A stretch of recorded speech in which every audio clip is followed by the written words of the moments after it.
जय हिंद दोस्तों, मैं सतीश स्वागत करता हूं आपके चैनल के एग्ज़ाम प्रैक्टिस विद सतीश में। तो आज हम एक नई सीरीज शुरू कर रहे हैं जो कि है केवीएस ईवीएस की, जिसमें हम आज प्रैक्टिस सेट पहला शुरू कर रहे हैं। तो बिल्कुल इस वीडियो के साथ अंत तक बने रहिएगा, बहुत कुछ आपको सीखने को मिलेगा। और मैं बहुत सेलेक्टेड क्वेश्चंस ला रहा हूं ईवीएस के लिए, ताकि आपके कम क्वेश्चंस में अधिक से अधिक आपकी प्रैक्टिस हो सके। तो चलिए शुरू करते हैं आज की वीडियो। सर्वाधिक ऊर्जा की कैलोरी डैश डैश से उत्पन्न होती है। तो most energy calorie are produce, तो शुद्ध घी से, रिफाइंड से, मूंगफली तेल से, सरसों के तेल से। तो सारे जो हैं ये आपके फैट हैं, आपको दिख रहा होगा। ये क्या है? ये आपके वसा हैं। तो इसमें से सबसे ज़्यादा जो कैलोरी आती है वो आती है शुद्ध घी से। और जो कार्बोहाइड्रेट से भी ज़्यादा आपको एनर्जी आपको फैट से मिलती है। और ऊर्जा का मात्रक यदि यूनिट पूछे तो कैलोरी होती है, और किलो जूल भी होता है एक ऊर्जा का यूनिट, ऊर्जा की यूनिट। तो बढ़ते हैं हम अगले प्रश्न की ओर। राशिद ने अपना चश्मा निकाला और उस पर 2-3 बार फूंक मारी। चश्मे का शीशा धुंधला सा हो गया। इसका कारण क्या हो सकता है? तो इंग्लिश में भी सेम ही है। उसके मुंह से निकले जल ने उसके चश्मे के शीशे पर एक परत बना ली। Water from his mouth formed a film on the glass of his spectacles. तो ये एकदम गलत उत्तर है। उसके मुंह से निकलने वाली गर्म वायु वाष्पित होकर उसके चश्मे के शीशे पर पानी की परत बन गई। तो पानी की परत बनती तो वो वाटर ड्रॉप बनती, ना कि उसका शीशा धुंधला हो जाता। उसके मुंह से निकलने वाली गर्म वायु उसके चश्मे के शीशे पर छोटी छोटी बूंदे के रूप में संघनित हो गई। ये इसका करेक्ट आंसर है। इसके बाद जो है उसके मुंह से निकलने वाली ठंडी वायु, ये नहीं है। तो पहले देखिए उसके मुंह से क्या है, निकली गर्म वायु, उसके चश्मे पर जाकर के छोटी छोटी बूंदों में संघनित हो गई। तो इसका मैं बता दूं, आपने जैसे सर्दियों का टाइम भी चल रहा है, आप इसको प्रैक्टिकल करके भी देख सकते हैं कि आपके मुंह से जब वायु निकलेगी तो वो बाहर का टेम्परेचर कम होगा। जब भी बाहर का टेम्परेचर कम होगा तो आपकी वायु की जो वाटर वेपर होगी, जलवाष्प जिसे कहते हैं, वो चेंज हो जाएगी किस में? वो सॉलिड फॉर्म में चेंज होने लगेगी, बर्फ के फॉर्म में।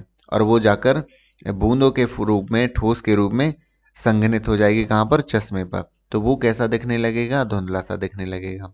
इसी से आपको संघनित भी पता चल गई। कंडेंसेशन आता है कि कंडेंसेशन प्रोसेस क्या रहती है? तो वो किसी लिक्विड फॉर्म का किसमें? सॉलिड फॉर्म में चेंज होना कहलाता है कंडेंसेशन।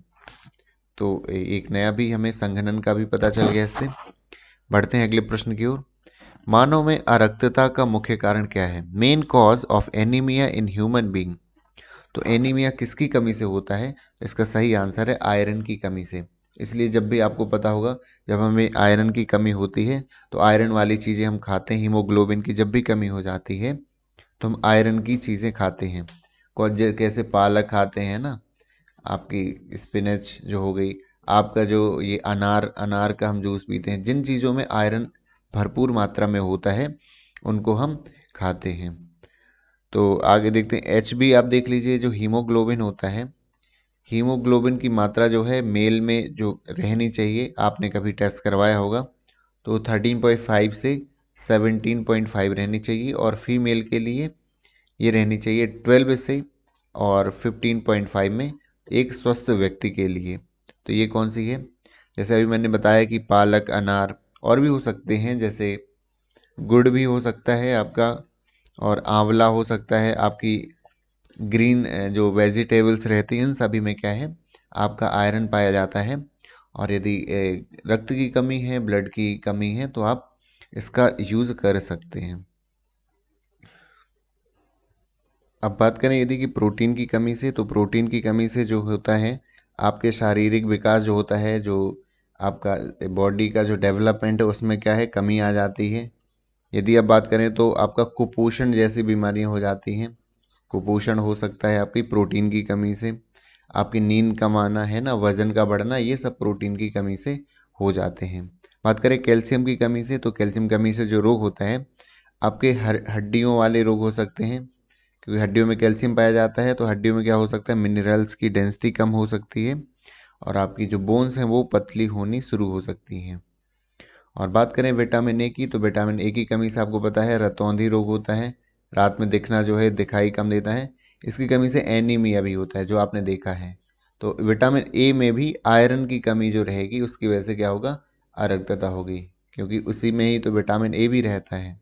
जो आप जिसमें आयरन रहेगा इन चीज़ों में, उसमें विटामिन ए भी पाया जाएगा। तो विटामिन ए की कमी से रतौंधी हो गया आपका, इम्यूनिटी आपकी कमज़ोर हो सकती है ना। लेकिन प्रश्न ये था कि अरक्तता का मुख्य कारण क्या है, वो है आयरन की कमी, डेफिशिएंसी ऑफ आयरन। बढ़ते हम अगले प्रश्न की ओर। निम्नलिखित में से कौन सा कथन असत्य है, विच स्टेटमेंट इज फॉल्स। तो मिट्टी के घरों में मोटी दीवारें होती हैं, आपको बिल्कुल पता है, आपने देखी होंगी। लद्दाख के मिले घरों की छतें तिरछी ढलान वाली होती हैं, तो यही असत्य है, असत्य पूछा है। तो लद्दाख में चूँकि ठंड बहुत पड़ती है, तो वहाँ की दीवारें जो है सपाट बनाई जाती हैं, और जिससे क्या होगा, गर्मियों में वो अपनी फसलें सुखाते हैं, अपनी बहुत सारे अनाज सुखाते हैं, क्योंकि गर्मियों में ही पर्याप्त धूप वहाँ मिल पाती है, थोड़ी बहुत जो होती है। तो यही है। इग्लू आपने देखे होंगे, बर्फ़ के घर एकदम गुंबद आकार के होंगे, आपने इस तरह के कुछ इग्लू देखे होंगे।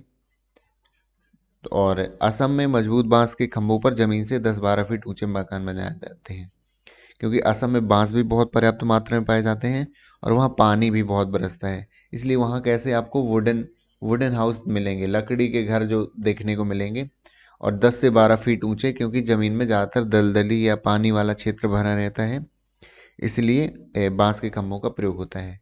प्रश्न था कौन सा असत्य है, तो ये आपका सेकंड ऑप्शन क्या है, ये रॉन्ग है। आगे देखते हैं। भारत के ग्रीनविच के पूर्व में 82.5 डिग्री पूर्व पर स्थित है।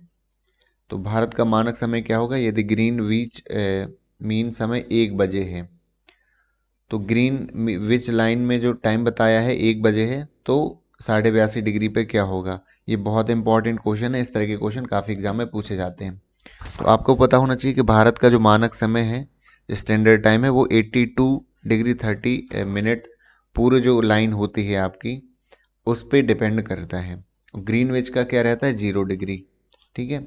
तो आपको एक और चीज़ पता होनी चाहिए कि ग्रीनविच से हमारा जो समय होता है 5.5 घंटे क्या रहता है, आगे रहता है। तो जहाँ इतने आपको फैक्ट पता होगा तो बात बन जाती है। तो 1 बजे यानी 1 PM यदि टाइम है तो ग्रीनविच पे, तो इंडिया में कितना होगा, 5.5 आपको प्लस कर देना है, 5.30, तो कितना हो जाएगा, शाम के 6:30 हो जाएगा टाइम, कहाँ पे, इंडिया में। तो ये इसका करेक्ट आंसर हो जाएगा। आपको ये भी याद रखनी कि भारत का मानक समय कौन सा है, स्टैंडर्ड टाइम, वो है 82 डिग्री 30, ये है देशांतर रेखा। ठीक है। ये आपकी कौन सी होगी, लॉन्गिट्यूडनल लाइन से 82 डिग्री 30 मिनट मानक देशांतर रेखा है, जो कहाँ से, इलाहाबाद के नैनी से होकर के गुजरती है। यदि बात करें कि ये जो मानक समय रेखा है 82 डिग्री 30 मिनट वाली, कितने राज्यों से होकर गुजरती है, तो ये 5 राज्यों से होकर के गुजरती है। जिसमें से आप ऊपर से नीचे यदि लाइन आई, तो ऊपर रहता है पहले यूपी आता है, फिर आता है आपका एमपी, उसके बाद आ जाता है आपका छत्तीसगढ़, इसके बाद आता है उड़ीसा और आंध्र प्रदेश। ये अभी आपको याद रख लेना है, क्योंकि कभी कभी ये आपका पूछा जा सकता है। बढ़ते हैं अगले प्रश्न की ओर। अगला प्रश्न है कि मधुबनी कला बनाने के लिए किस उपकरण का उपयोग नहीं किया गया था। आपने बहुत ज़्यादा सुना होगा ये मधुबनी पेंटिंग का। सॉरी, इसमें क्या है कि ये गलत हो चुका है, आपके जो ऑप्शन है ये दूसरा इंग्लिश में क्वेश्चन हो गया है, और तो इसी का हम हिंदी में ही देख लेते हैं। तो नेचुरल जो कलर्स होते हैं, टहनियाँ, पेंट ब्रश, तो बिल्कुल नेचुरल चीज़ों का यूज़ किया जाता है मधुबनी पेंटिंग बनाने में, और पेंट ब्रश का यूज़ नहीं किया जाता है। तो इसीलिए ऑप्शन नंबर 3 जो है ये करेक्ट हो जाएगा, क्योंकि किसका उपयोग नहीं किया जाता है, ये क्वेश्चन हमारा था। अब बात करें मधुबनी की, तो ये एक स्थान है कहाँ का, एक बिहार में है, जहाँ पे फेमस है मधुबनी पेंटिंग। और मधुबनी पेंटिंग किससे की जाती है, आपकी जो टहनियाँ हो गई आपकी, है ना, नीब, कलम, माचिस, इन सब चीज़ों का उपयोग किया जाता है कलर के लिए। आपको माचिस की तीलियों का, ये सब प्राकृतिक रंग, और ये टहनियों का यूज़ किया जाता है किसके लिए, ये पेंटिंग बनाने के लिए। आपको पता होना चाहिए जीआई टैग भी इसको मिला हुआ है। तो आपका कभी जीआई टैग से रिलेटेड क्वेश्चन आ जाए, तो मधुबनी पेंटिंग, मधुबनी कला को जीआई टैग मिला हुआ है। पानी के शुद्धिकरण के लिए कौन सी विधि प्रयोग में लाई जाती है? तो बॉइलिंग करके करते हैं शुद्धिकरण, फिल्टरिंग और स्टेरिलिंग करके। स्टेरिलिंग मतलब जीवाणु रहित करना पड़ता है। तो इसके ये तीनों विधियां जो ये उपयोग में लाई जाती हैं वाटर को प्योरीफाई करने के लिए। तो इसका क्या हो जाता है, ये इसका करेक्ट आंसर हो जाता है। और भी आपके ऑप्शन हो जाते हैं वाटर प्योरीफाई करने के लिए, जैसे क्लोरोनाइजेशन हो जाता है, क्लोरीन से करा जाता है। और दूसरा एक फिटकरी होता है। फिटकरी आपने सुना होगा। फिटकरी आप जब डालते हैं पानी में तो उसकी जो सारी अशुद्धियाँ रहती हैं वो नीचे आ जाती हैं। तो इस तरह से ये क्लोरोनाइजेशन और फिटकरी, इससे भी पानी का शुद्धिकरण किया जाता है। बढ़ते हैं अगले प्रश्न की ओर। उष्ण कटिबंधीय पर्णपाती वन को, जो कि ट्रॉपिकल डेसिडस फॉरेस्ट हैं, इज ऑल्सो नोन एज, इसको मानसूनी वन या मानसून फॉरेस्ट भी कहते हैं। ये भारत की जलवायु जो कि आपको पता है कैसी है, उष्ण कटिबंधीय जलवायु जो है हमारे इंडिया की है। और हमारे इंडिया में ज़्यादातर मानसून फॉरेस्ट पाए जाते हैं और ज़्यादातर वर्षा मानसून के द्वारा अपन हमारे इंडिया में होती है। तो बढ़ते हैं अगले प्रश्न की ओर। अगला प्रश्न है, भारत के किस राज्य में कर्क रेखा की लंबाई सबसे कम है? तो which state has shortest length of tropic of cancer in India? तो ये क्वेश्चन है आपका कि tropic of cancer in India, तो किसकी लेंथ सबसे ज़्यादा ये कम है, किस राज्य में? तो इसके पहले हम क्या करते हैं, हम देख लेते हैं भारत में कर्क रेखा जो है वो किन किन राज्यों से होकर निकलती है, तो हमारा आंसर वहीं मिल जाएगा। आप देखिए जो कर्क रेखा है आपकी गुजरात, राजस्थान, मध्य प्रदेश, छत्तीसगढ़, झारखंड, पश्चिम बंगाल, इसके बाद ये त्रिपुरा और मिजोरम, टोटल 8 राज्यों से निकलती है। आपको ये अच्छे से याद रख लेना है।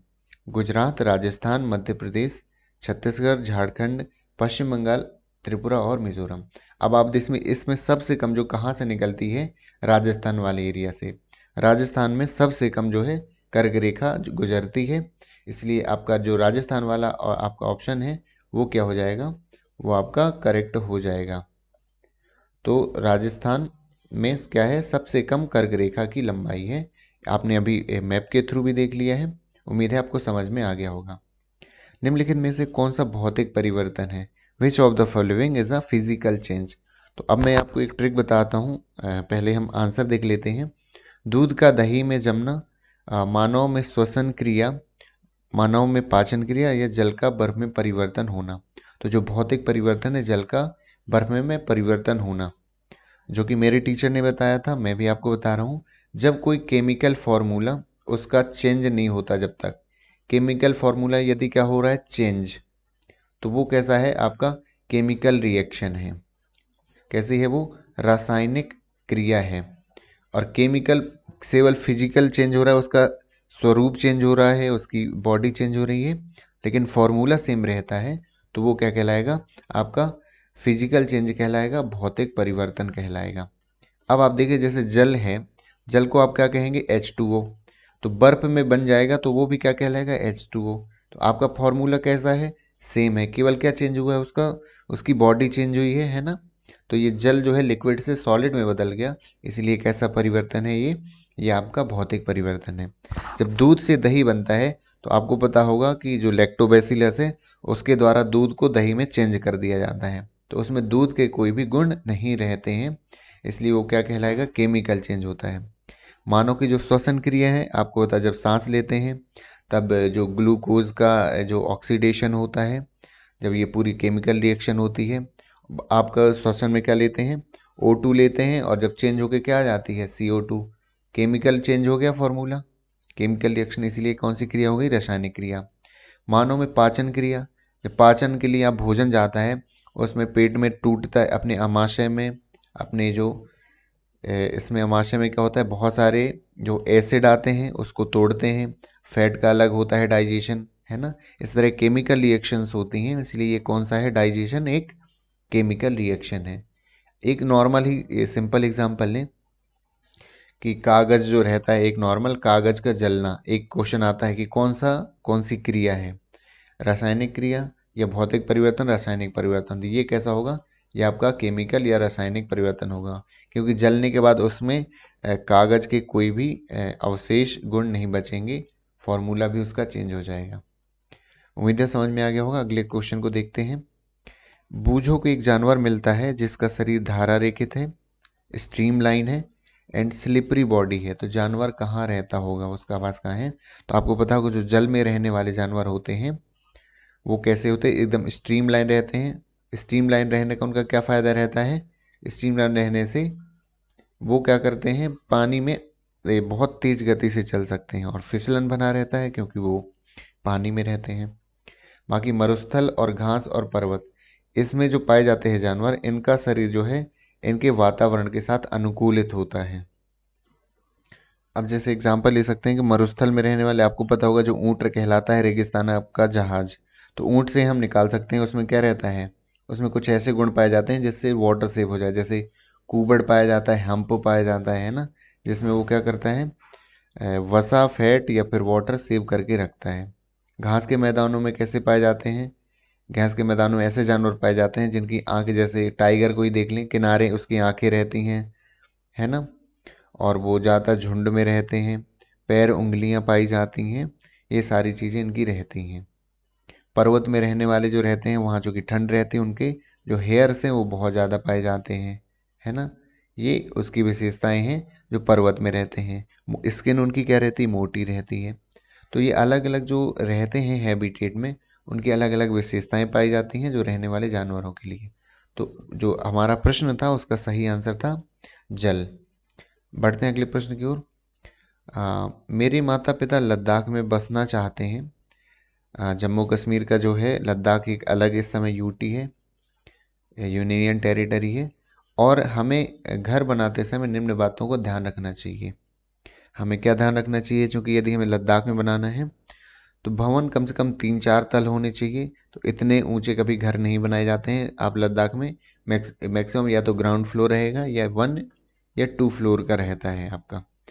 छत को झुके हुए आकार में लकड़ी से बनाया जाता है, तो कभी झुका हुआ आपका जो आकार है तो वो नहीं रहता है घर का, वो सीधा रहता है एकदम घर, और सपाट रहता है उसकी छत। कहाँ, लद्दाख क्षेत्र में। आपको हमेशा विशेषताएं याद रखनी होंगी। जनरली पूछा जाता है साउथ के घरों में, नॉर्थ ईस्ट के घरों में, और जो जम्मू कश्मीर के घर हैं उनकी विशेषताओं में। भूतल में खिड़कियां नहीं होनी चाहिए, बिल्कुल ठीक बात है। वहाँ पर ग्राउंड फ्लोर में खिड़कियां नहीं बनाई जाती, कभी बर्फ़ वगैरह पड़ती है तो उससे दिक्कत आती है। तो ऑप्शन नंबर सी जो है वो इसका सही आंसर हो जाता है। तो आपको ये समझ आ गया होगा उम्मीद है। और मैं बता दूं, ये जो ग्राउंड फ्लोर भी रहता है वो जनरली उसमें रहते नहीं है। वो ज़्यादातर वो किसके लिए रहता है, जानवरों के लिए रहता है, और जो आवश्यक चीज़ें हैं उनका वो स्टोर करते हैं अपने ग्राउंड फ्लोर में। ज़्यादातर रहते हैं वो अपने फर्स्ट फ्लोर में। देखते हैं अगले प्रश्न की ओर। तो चेराव कहाँ का लोक नृत्य है, ये काफ़ी इंपॉर्टेंट क्वेश्चन है।